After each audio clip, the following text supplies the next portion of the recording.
Bula from Fiji, friends.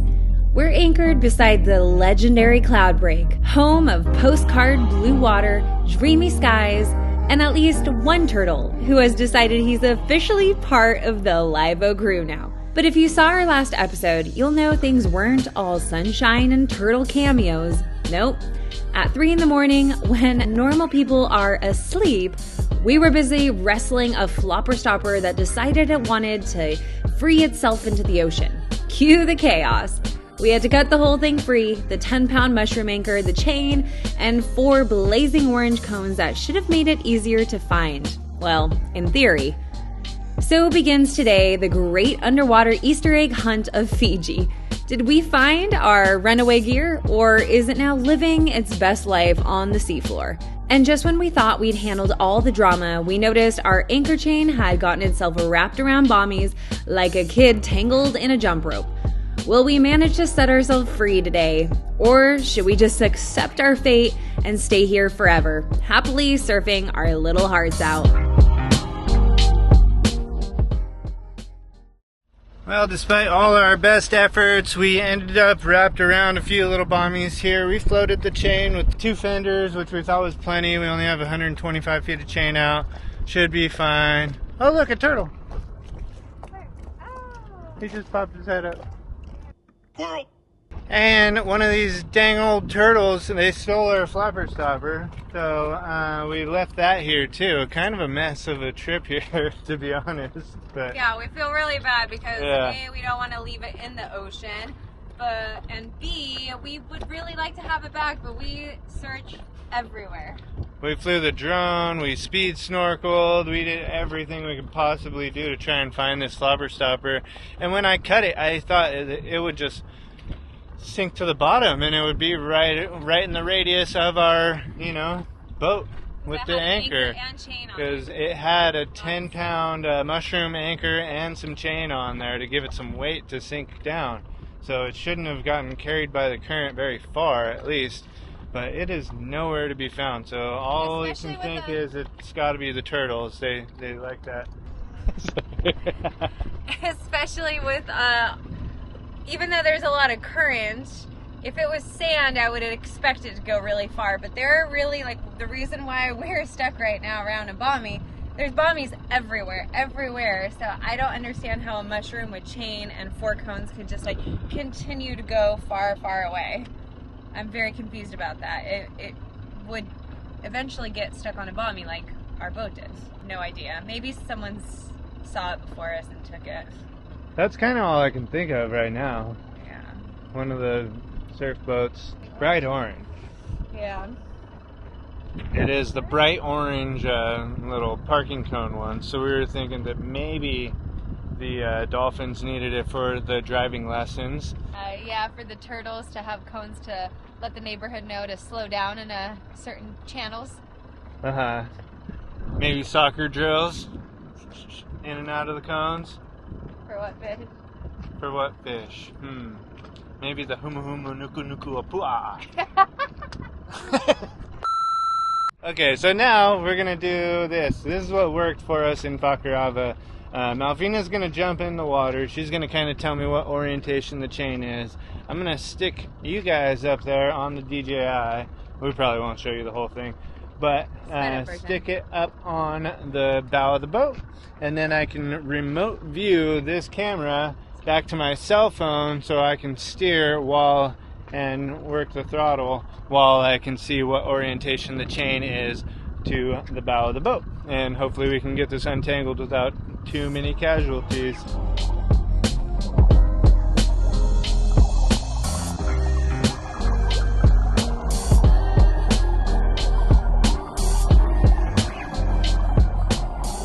Okay, that was absolutely insane, because from an underwater perspective, we literally had a spider web of chain, and it was wrapped around a bommy, wrapped around the fender, wrapped just literally, I was looking at it and I was there's no way we're getting out of this without diving with the scuba tank or with the air compressor.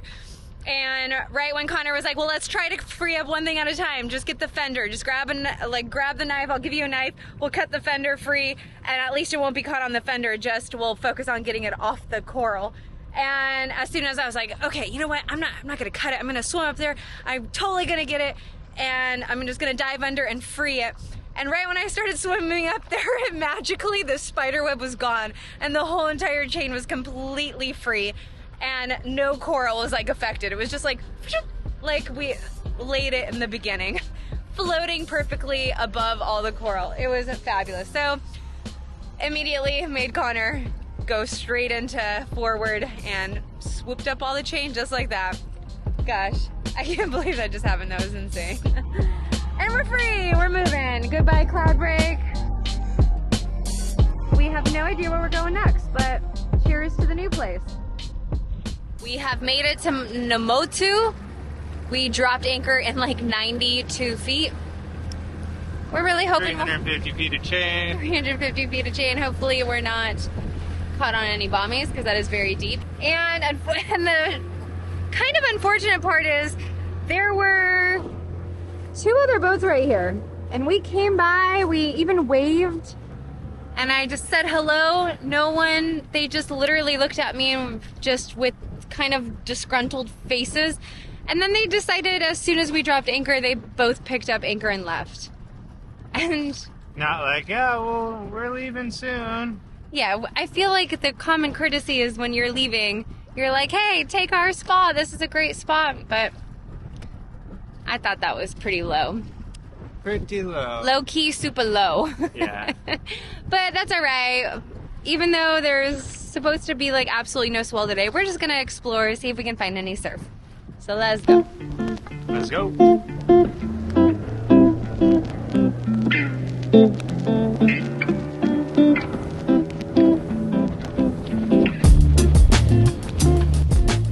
Well, I used to laugh at people that brought umbrellas to the beach, but it was actually pretty nice. I'm gonna have to say I'm very sorry for being so judgmental, all of you. I guess it's the new mom thing and dad thing. Matching. You just went inside out. We're gonna sail away now. And he's got that epic hat on too. Oh yeah. Dad style for show. And there are about 4 guys out. We're hoping they get tired and just come back in, and then we can go. So we're waiting it out with our umbrella, under my umbrella.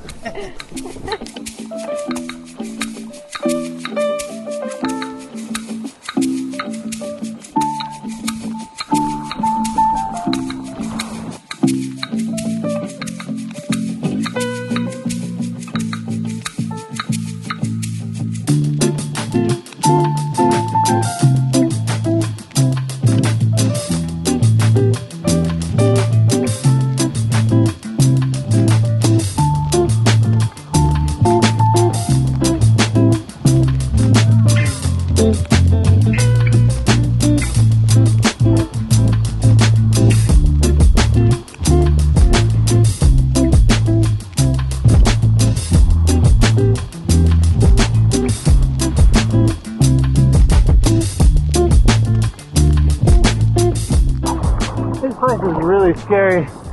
Every time you look down, trying to drop in, it's just like, looks like dry reef.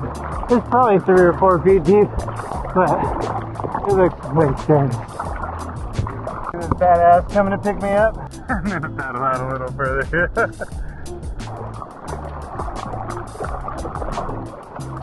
Hey, can I get your number? That pretty little thing. She said she doesn't have a number. Number, no working number. Oh. You used to call me on my cell phone. Not sure if you guys will be able to hear me, but we have officially, well, semi-officially, flown our membrane in our watermaker. So now this is what we have to do. We have to run it through the whole system twice, because it first comes out at 1500 ppm. And that is way too high, about triple the maximum level that you want to drink. So now we run it through, we get it down to 1500 ppm, into these totes, and then after that, then I rigged up the whole system to where I can now run it through the whole watermaker system again from 1500 ppm, and then it gets down to 43 ppm or something around that area. So that's super low, lower than we even want it to be, but better than 1500, and at least we can still make fresh water out of it. Look at this thing. This is called the Fijian pterodactyl right here. Cool. Ooh, this is a big one. Look how scary he looks from the back too. You can Owl. see his eyes. His fake eyes. You watching? I always feel like somebody's watching me. And I get no privacy. This current is out of control. Luckily we got 2 anchors on our line right now, so hopefully we don't go out to the ocean. But watch this. As soon as I let go of my surf leash here, Down the river. whoa, it's gonna be hard to even paddle over there. We should have started at the boat probably and just let the current take us straight out. Oops. Oopsie.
Pretty much all we do. We just go on the dinghy. Yeah, we just dinghy ride around. We check surf spots.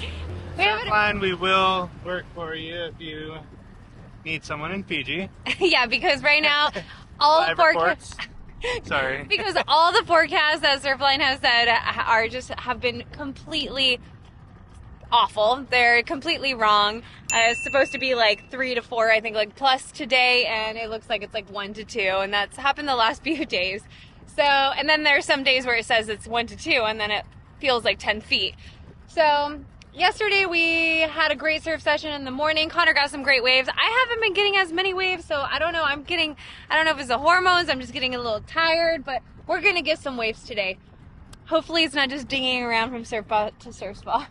Mm-hmm. But that's fun too, because we like dinging. All right. All right, let's we go go now? find some waves. Yeah.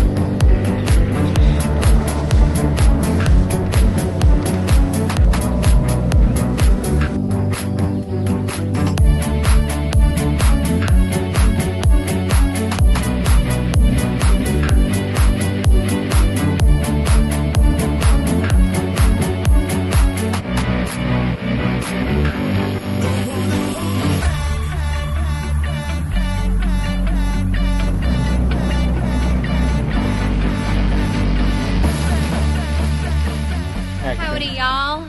We are back in Musket Cove after a week out just along the reefs. We did a handful of nights at Cloudbreak and a handful of nights at Nomotu Island, and Connor got some surf at Cloudbreak.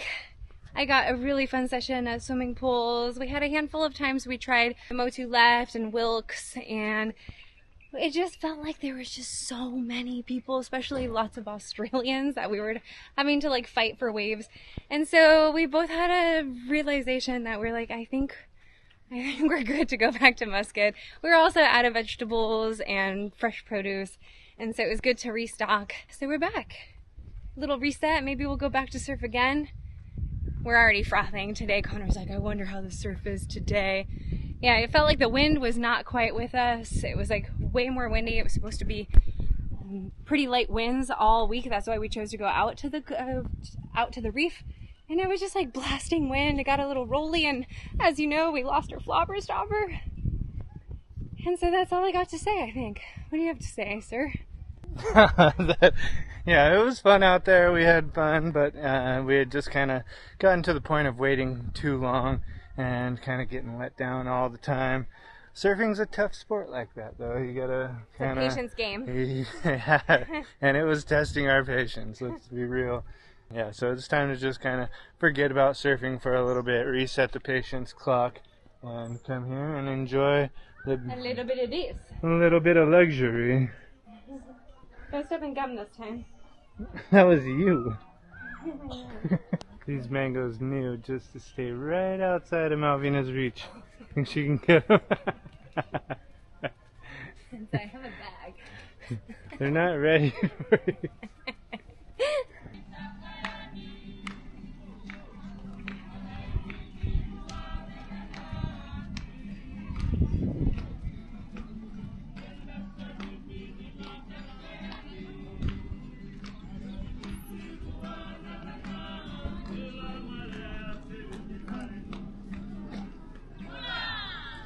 Oh, Malvina is ready to go.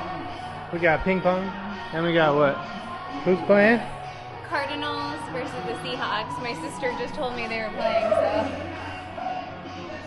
Let's go, Seahawks!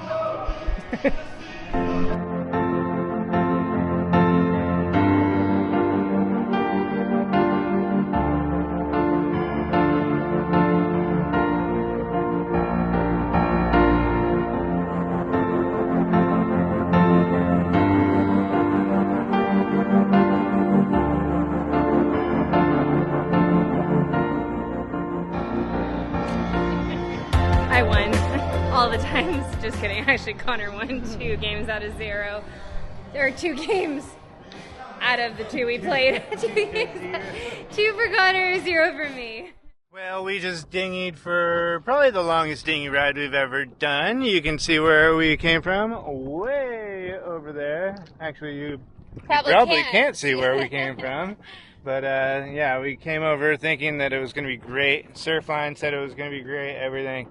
Like 4 to 5, and seemed like no wind over there. There's not really any wind here, but you can tell with the current, it just gets all kind of choppy here if there's anything.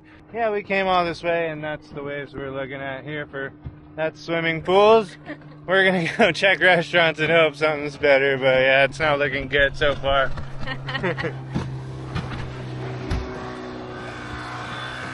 They got the right kind of boat. We need one of those for the back of a live-o. What do you think? GoFundMe?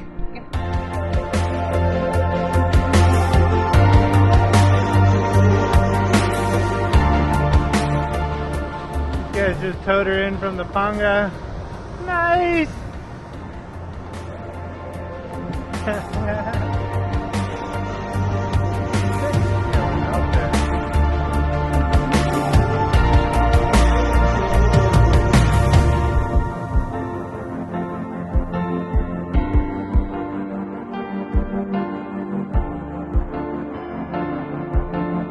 Yeah, no one can say I didn't try it.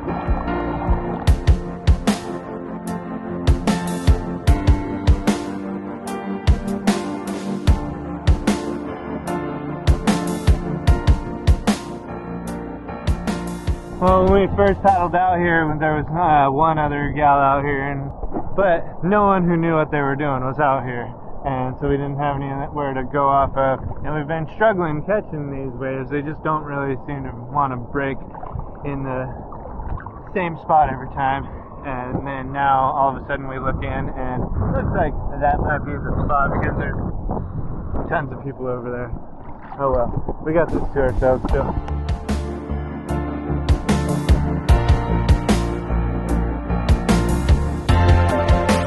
The waves weren't perfect, not the flawless empty peelers we used to picture late at night while planning this crazy adventure.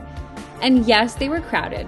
Our minds once painted surf spots with no one else in sight, just Connor and me gliding across glassy blue like we had somehow been gifted a private ocean. But life, as it turns out, is rarely shaped exactly the way we chisel it in our imagination. Sometimes it's better, sometimes it's messier, and sometimes it's simply different. Still, we sit here anchored in this stunning corner of Fiji. We can't help but feel overwhelmingly blessed. Blessed that our little dream carried us all the way here. Blessed that even when reality doesn't match the picture, it still manages to feel like magic. There's our good buddy John over there. He's not. Haven't seen him since Maui Maria. Not about 5-7 miles back that we got to go back to Musket, and it's blowing probably 15 knots right now, so it's going to get a little bit choppy. And it's so hard to leave because just next to us, John Florence has arrived, ladies and gentlemen. It'd be really kind of fun to just kind of hang out and watch him catch the waves, but it is starting to howl, and yeah, we got a long ways to go. It's going to be a bumpy ride. We might end up just sailing back. Yeah. Luckily, it is downwind. Right now, we've been sailing the whole time. We've gone pretty far. We've gotten about a quarter of a mile, maybe 100 meters. We started at that mooring over there.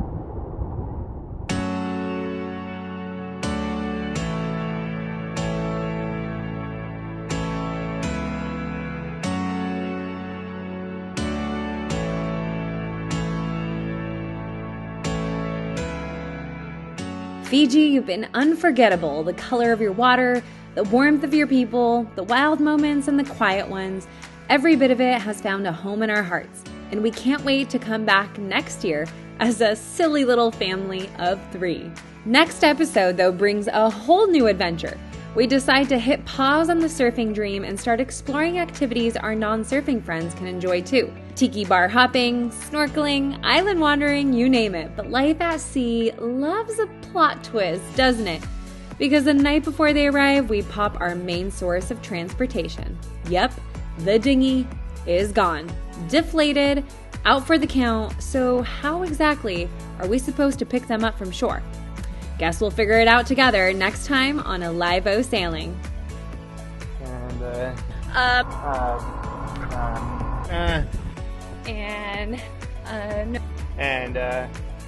We want to give a huge thank you to all our supporters. We so appreciate you and are amazed at your generosity. If you want to also help support our journey, check us out on Patreon. There's a link below in the description. Or if it's easier, scan your phone right now on the QR code that's right here on the screen. Now make it a great day, and see you next episode.